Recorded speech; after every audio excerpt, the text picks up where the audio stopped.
Andito tayo ngayon sa San Jose del Monte, Bulacan, kung saan kung nakikita ninyo ang tulay nito, ito yung kay Chalo Bridge kung saan nagdurugtong ang Barangay Santo Cristo at ang Barangay Minuyan.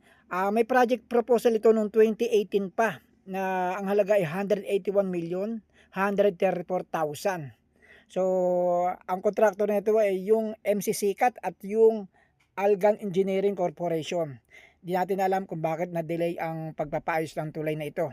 Ito'y balak palakin, balak gawing 4 lanes para hindi maging matraffic at maging kaaya-aya sa mga motorista.